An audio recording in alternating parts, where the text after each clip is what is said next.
दोस्तों, हमने plastic surgery के बारे में बहुत सुना है। हम ये भी सोचते रहे कि प्लास्टिक सर्जरी में शायद कोई प्लास्टिक या तो कोई सिंथेटिक मटेरियल का यूज़ करते होंगे, लेकिन ऐसा नहीं। आइए इस वीडियो में जानते हैं प्लास्टिक सर्जरी क्या है और इसको कैसे किया जाता है और प्लास्टिक सर्जरी कितने प्रकार के होते हैं। नमस्कार दोस्तों, मैं हूं मिजानुर और आप देख रहे हैं इंस्टेंट फार्मा। दोस्तों, प्लास्टिक सर्जरी एक सर्जिकल प्रक्रिया होते हैं जहां पे शरीर का किसी एक हिस्से को ठीक करने के लिए, यानी कि शरीर के किसी एक टिश्यूज को रिपेयर करने के लिए शरीर के दूसरा पार्ट से टिश्यूज को निकाल के उस डैमेज्ड पार्ट को रिपेयर करने का जो सर्जिकल प्रक्रिया होते हैं उसे प्लास्टिक सर्जरी कहा जाता है।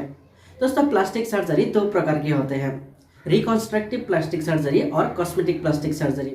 रिकॉन्स्ट्रक्टिव प्लास्टिक सर्जरी में शरीर के किसी डैमेज्ड पार्ट जो किसी एक बीमार के वजह से हो या तो कोई एक्सीडेंटल वजह से हो या तो शरीर के किसी एक पार्ट बर्न के वजह से अगर डैमेज हुआ, वही पार्ट को रिपेयर करने के लिए हमारे शरीर का ही दूसरा पार्ट का टिश्यूज को निकाल के उस पार्ट को अटैच करने का जो सर्जिकल प्रक्रिया है उसको रिकॉन्स्ट्रक्टिव प्लास्टिक सर्जरी कहा जाता है। और एक प्लास्टिक सर्जरी है कॉस्मेटिक प्लास्टिक सर्जरी। हमारे शरीर का अपीयरेंस, एक्सटर्नल लुक्स को बदलने के लिए अगर शरीर का किसी पार्ट का हिस्से को मॉडिफाइड किया जाता है और उसी पार्ट को दूसरा पार्ट से टिश्यूज को निकाल के अटैच किया जाता है तो उसको कॉस्मेटिक प्लास्टिक सर्जरी कहा जाता है।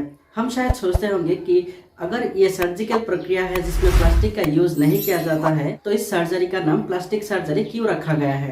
दोस्तों, ग्रीक लैंग्वेज में प्लास्टिका का मतलब ग्रो करना, अटैच करना। सेकेंड वर्ल्ड वॉर के टाइम पे ये प्लास्टिक सर्जरी शुरू हुआ था। हमारे मानव सभ्यता के ट्रीटमेंट में प्लास्टिक सर्जरी का इन्वॉल्व होना एक बहुत बड़ा बदलाव है। दोस्तों, प्लास्टिक सर्जरी के बारे में आपके मन में अगर कोई सवाल है तो नीचे कमेंट में मुझे पूछ सकते हैं। आज के लिए बस इतना ही था। ऐसा ही और इन्फॉर्मेटिव वीडियोस के लिए इंस्टेंट फार्मा के साथ जुड़े रहें।